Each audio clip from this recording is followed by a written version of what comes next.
Hi hello learn with Ayishu എന്ന YouTube ചാനലിലേക്ക് എല്ലാവർക്കും വീണ്ടും സ്വാഗതം. നമ്മുടെ ഇന്നത്തെ ടോപ്പിക്ക് എന്താണെന്ന് നോക്കാം. ദാമ്പത്തിക ജീവിതം എന്ന് പറയുന്നത് എല്ലാവർക്കും ഒരുപാട് എക്സ്പെക്റ്റേഷൻസ് ഒക്കെ ഉള്ള ഒന്നാണല്ലോ അല്ലേ? ശരിയായ പാർട്ട്ണറിനെ നിങ്ങൾ തിരഞ്ഞെടുത്തില്ല എങ്കിൽ നിങ്ങളുടെ ലൈഫ് എന്ന് പറയുന്നത് ഭയങ്കര ബുദ്ധിമുട്ടും ദുരിതവും ഒക്കെ നിറഞ്ഞതായിരിക്കും. മറിച്ച് നിങ്ങൾ തിരഞ്ഞെടുക്കുന്ന പാർട്ട്ണർ കറക്റ്റായിട്ടുള്ള ഒരാളാണ് എങ്കിൽ നിങ്ങളുടെ ലൈഫ് എന്നും ഹാപ്പി ആയിട്ട് മുമ്പോട്ട് പോകും. ഇത്തരത്തിൽ പുരുഷന്മാർ അവരുടെ ജീവിത പങ്കാളി ആകാൻ പോകുന്ന സ്ത്രീ അല്ലെങ്കിൽ ആ ഒരു പെൺകുട്ടിക്ക് വേണ്ട ഗുണങ്ങളെക്കുറിച്ചിട്ടുള്ള കുറേ സങ്കല്പങ്ങളും കാര്യങ്ങളൊക്കെ ഉണ്ട്. എന്തൊക്കെയാണ് ആ ഒരു എക്സ്പെക്റ്റേഷൻ അല്ലെങ്കിൽ ആ ഒരു സങ്കല്പം എന്നാണ് ഇന്നത്തെ വീഡിയോയിലൂടെ നമ്മൾ ഡീറ്റെയിൽ ആയിട്ട് നോക്കാൻ വേണ്ടിയിട്ട് പോകുന്നത്. അപ്പോൾ നമ്മുടെ ഒന്നാമത്തെ പോയിന്റ് എന്താണെന്ന് നോക്കാം.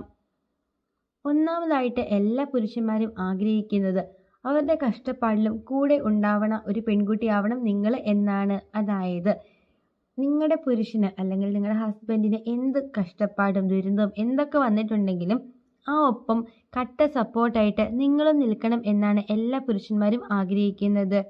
ഒരു വ്യക്തിയുടെ ജീവിതത്തിൽ എപ്പോഴും സന്തോഷം മാത്രമല്ലല്ലോ, ഒരുപാട് കഷ്ടപ്പാടും ഒക്കെ ഉണ്ടാവും. അതായത് സുഖങ്ങൾ മാത്രമല്ല, ദുഃഖങ്ങളും കൂടി ഉള്ളതാണ് നമ്മുടെയൊക്കെ ലൈഫ്. ഈ ദുഃഖങ്ങളിൽ നിങ്ങളും കൂടെ ഉണ്ടാവണം എന്നാണ് എല്ലാ പുരുഷന്മാരും ആഗ്രഹിക്കുന്നത്. ചില സ്ത്രീകളുണ്ട്, അവരുടെ ഹസ്ബൻഡ് അല്ലെങ്കിൽ പാർട്ട്ണർക്ക് എന്തെങ്കിലും ഒരു കഷ്ടപ്പാടോ ബുദ്ധിമുട്ടോ അല്ലെങ്കിൽ പൈസയുടെ ഒക്കെ ടൈറ്റ് കാര്യങ്ങളൊക്കെ വരികയാണെങ്കിൽ ചില പെൺകുട്ടികൾ കല്യാണം കഴിച്ചവരൊക്കെ ആണെങ്കിൽ നേരെ അവരവരുടെ വീട്ടിലേക്ക് പോയി നിൽക്കും. എന്നിട്ട് ഈ വ്യക്തിയുടെ കഷ്ടപ്പാടും കാര്യങ്ങളൊക്കെ കഴിഞ്ഞിട്ടായിരിക്കും അവർ പിന്നെ തിരിച്ചു വരുന്നത്. ഇത്തരത്തിലുള്ള ഒരു പെൺകുട്ടിയാണ് നിങ്ങളെങ്കിൽ ഒരിക്കലും ഇങ്ങനെയുള്ള ഒരു സ്വഭാവമുള്ള ഒരു പെൺകുട്ടീനെ ഒരു പുരുഷന്മാരും ഒരിക്കലും ആഗ്രഹിക്കത്തില്ല. ഇതാണ് നമ്മുടെ ഒന്നാമത്തെ കാര്യം. ഇനി രണ്ടാമത്തെ കാര്യം എന്താണെന്ന് നോക്കാം. രണ്ടാമതായിട്ട് വരുന്ന വേറെ ഒന്നുമല്ല, മറ്റുള്ളവരുടെ മുമ്പിൽ കൊച്ചാക്കാത്ത സ്ത്രീകൾ. അതായത് ചില സ്ത്രീകളുണ്ട് അല്ലെങ്കിൽ പെൺകുട്ടികൾ അവരവരുടെ ഹസ്ബൻഡിനെ അല്ലെങ്കിൽ ലവേഴ്സിനെ ഒക്കെ അവരുടെ ഫ്രണ്ട്സിൻ്റെ മുമ്പിലൊക്കെ വെച്ചിട്ട് ഒരുപാട് കളിയാക്കും. ഇങ്ങനെ കളിയാക്കി ചിരിക്കുക അല്ലെങ്കിൽ അപമാനിക്കുന്നതൊക്കെ അവരൊരു തരത്തിലുള്ളൊരു ഭയങ്കര സന്തോഷം, അതായത് അവരുടെ ഉള്ളിൽ ഒരു വലിയ എന്തൊരു കാര്യം ചെയ്തതുപോലെയാണ് ചില പെൺകുട്ടികൾ ഇതിനെ കാണുന്നത്. ഇതേപോലത്തെ സ്വഭാവം ഉള്ള പെൺകുട്ടികളെ ഒരിക്കലും ഒരു പുരുഷന്മാരും അവരുടെ ജീവിതത്തിലേക്ക് ആഗ്രഹിക്കാറില്ല. ഇതാണ് നമ്മുടെ സെക്കൻഡ് പോയിന്റ്. ഇനി മൂന്നാമത്തെ കാര്യം എന്താണെന്ന് നോക്കാം.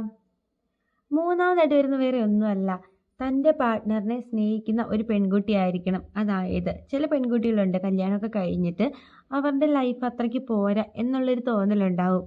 അപ്പോൾ നല്ല ലൈഫ് അല്ലെങ്കിൽ കുറച്ചും കൂടി ബെറ്റർ ആയിട്ടുള്ള ലൈഫ് കിട്ടണം എന്ന് ആഗ്രഹിച്ചിട്ട് വേറെ ആളുകളുടെയൊക്കെ പുറകെ പോകുന്ന പെൺകുട്ടികളുമുണ്ട്. എല്ലാവരും ഇങ്ങനെയാണ് എന്നല്ല, എന്നിരുന്നാലും ഇങ്ങനെ ചിന്തിക്കുകയും അല്ലെങ്കിൽ ചെയ്യുകയും ചെയ്യുന്ന പെൺകുട്ടികളുണ്ട്.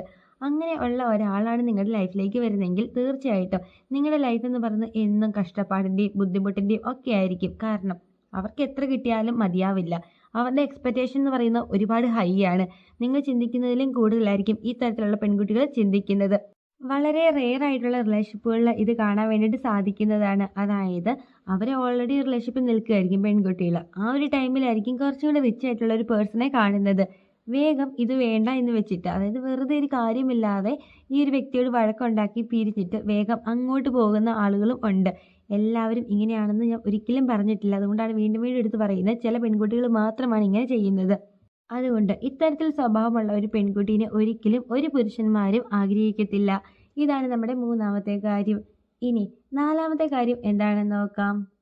നാലാമതായിട്ട് വരുന്ന വേറെ ഒന്നുമല്ല, സപ്പോർട്ടീവ് ആയിട്ടുള്ള പെൺകുട്ടികളാണ്. അതായത് തൻ്റെ ഹസ്ബൻഡിന് എന്ത് ബുദ്ധിമുട്ടും കഷ്ടപ്പാടും വന്നിട്ടുണ്ടെങ്കിലും അത് തൻ്റെ കൂടി ബുദ്ധിമുട്ടാണ് അല്ലെങ്കിൽ കഷ്ടപ്പാടാണ് എന്ന് വിചാരിച്ചിട്ട് ഒപ്പം നിന്നിട്ട് സപ്പോർട്ട് ചെയ്യുന്ന പെൺകുട്ടികൾ. അതിപ്പം ഈ ഒരു കാര്യം മാത്രമല്ല, ഫിസിക്കലി മെൻ്റലി എല്ലാ കാര്യത്തിനും കൂടെ നിൽക്കുന്ന പെൺകുട്ടികൾ. ഇങ്ങനെയുള്ള ഒരു പെൺകുട്ടീനെയാണ് നിങ്ങളുടെ ലൈഫിലേക്ക് നിങ്ങൾക്ക് കിട്ടുന്നതെങ്കിൽ നിങ്ങളുടെ ലൈഫ് എന്നും ഹാപ്പി ആയിട്ട് മുമ്പോട്ട് പോകും. ഇനി അഞ്ചാമത്തെ കാര്യം എന്താണെന്ന് നോക്കാം. അഞ്ചാമതായിട്ട് വരുന്ന വേറെ ഒന്നുമല്ല, വാശി ഇല്ലാത്തവർ. അതായത് ചില പെൺകുട്ടികളുണ്ട്, അവർക്ക് എന്തിനും ഏതിനും വാശിയാണ്. അവർക്കിപ്പോൾ ജോലിയുണ്ട് അല്ലെങ്കിൽ സാലറി ഉണ്ട്, എന്നിരുന്നാൽ പോലും അവരുടെ പൈസയൊന്നും അങ്ങനെയൊന്നും എടുക്കത്തില്ല. അവർക്ക് വേണ്ട കാര്യങ്ങളൊക്കെ അവരുടെ ലവേഴ്സ് അല്ലെങ്കിൽ ഹസ്ബൻഡിനോട് പറഞ്ഞ് വാങ്ങിപ്പിക്കുകയാണ് ചെയ്യത്തുള്ളൂ. അവരുടെ പൈസ എന്ന് പറയുന്നത് സേവിങ്സ് ആയിട്ട് എപ്പോഴും മാറ്റി വെച്ചേക്കും. അതങ്ങനെ ആർക്കും കൊടുക്കത്തൊന്നുമില്ല. എന്നിട്ട് അവർക്ക് എന്തെങ്കിലുമൊക്കെ വേണമെങ്കിൽ ഇങ്ങനെ വാശി പിടിക്കും. അതായത് ചില പെൺകുട്ടികളുണ്ട് ഇങ്ങനെ ഫുഡ് കഴിക്കാതെ അല്ലെങ്കിൽ മിണ്ടാതെയൊക്കെ ഇരുന്നിട്ട് അതൊക്കെ വാങ്ങിയെടുക്കാൻ വേണ്ടിയിട്ട് ഇങ്ങനെ വാശി കാണിക്കും. ഇത്തരത്തിൽ വാശി പിടിക്കുന്ന പെൺകുട്ടികളെ ഒരു പുരുഷന്മാർക്കും ഇഷ്ടമല്ല. മറിച്ച് സ്നേഹത്തിൽ എനിക്കിത് വാങ്ങി തരുമോ എന്ന് ചോദിക്കുകയാണെങ്കിൽ അവർ വാങ്ങിത്തരും. അല്ലാതെ മര്യാദയ്ക്ക് നീ എനിക്കിത് വാങ്ങി തന്നോ, അല്ലെങ്കിൽ ഞാൻ നിന്നോട് മിണ്ടില്ല, ഞാൻ എൻ്റെ വീട്ടിൽ പോകുകയാണ്, ഇങ്ങനെയൊക്കെ പറയുന്ന ഒരു പുരുഷന്മാർക്കും അംഗീകരിക്കാൻ പറ്റുന്ന ഒരു കാര്യമേ അല്ല. അതുകൊണ്ട് ഇങ്ങനെ വാശി ഇല്ലാത്ത പെൺകുട്ടികളെയാണ് എല്ലാ പുരുഷന്മാർക്കും അവരുടെ ലൈഫിലേക്ക് വേണം എന്നവർ ആഗ്രഹിക്കുന്നത്. ഈ പറഞ്ഞ 5 സ്വഭാവ ഗുണങ്ങളൊക്കെ ഉള്ള ഒരു പെൺകുട്ടീനെയാണ് എല്ലാ പുരുഷന്മാരും അവരുടെ ലൈഫിലേക്ക് ആഗ്രഹിക്കുന്നത്. അപ്പോൾ ഇന്നത്തെ വീഡിയോ എല്ലാവർക്കും ഒരുപാട് യൂസ്ഫുൾ ആയി തന്നെ വിചാരിക്കുന്നു. വീഡിയോ ഇഷ്ടമായാൽ തീർച്ചയായിട്ടും ചാനൽ സബ്സ്ക്രൈബ് ചെയ്യണം, സപ്പോർട്ട് ചെയ്യണം. വീഡിയോക്ക് ലൈക്ക് കൂടി ചെയ്തേക്കണേ. Thank you for watching.